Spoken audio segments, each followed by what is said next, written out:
د جانان کیسې کوو سره سباران دارانو کې له سترګو تویوو سره. سلامونه او احترامات لیدونکو، نن موږ د پښتو موسیقۍ د هغې بېساري استازي د ژوند او هنر کیسه کوو چې ډېری خلک یې د پښتو موسیقۍ ملکه بولي. هو، د نازیه اقبال د ژوند نادرکه کیسه له یوې لیرې پرتې سیمې سوات څخه تر برطانیا پورې او د نړۍ تر لویو سټیجونو پورې د هغې سفر څنګه و. راځئ چې په دې ویډیو کې یې تفصیل وګورو. نازیه اقبال د خیبر پښتونخوا په ښکلي او تاریخي وادي سوات کې په 1984 یا 85 کې زیږېدلې وه. په داسې یوه ټولنه کې چې د هنر او خصوصا د ښځینه سندرغاړو لپاره لاره اوارول اسانه کار نه و.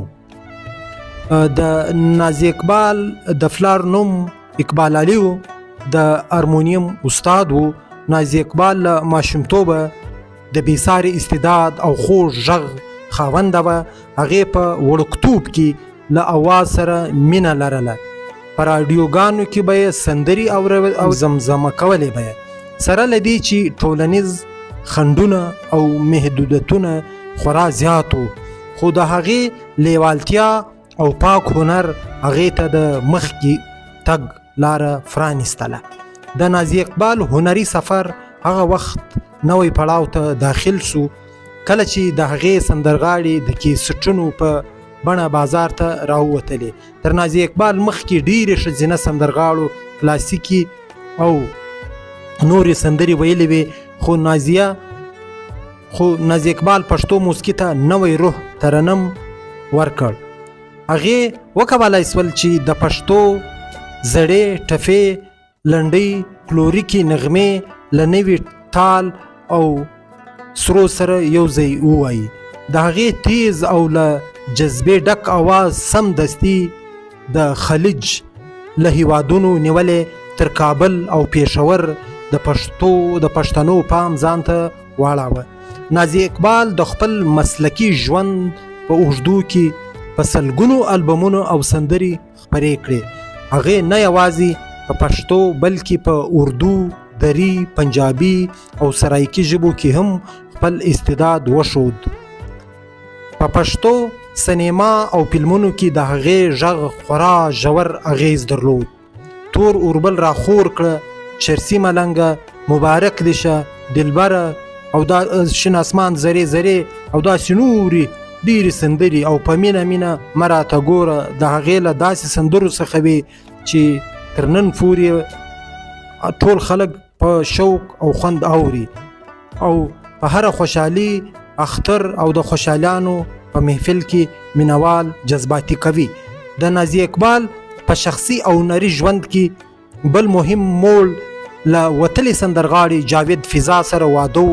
دواړو په ګډه د پښتو موسیقي زښتې ډېرې کامیابې دوګانه سندرې ثبت کړې چې د پښتنو ترمنځ یې خورا بېساري محبوبیت پیدا کړ.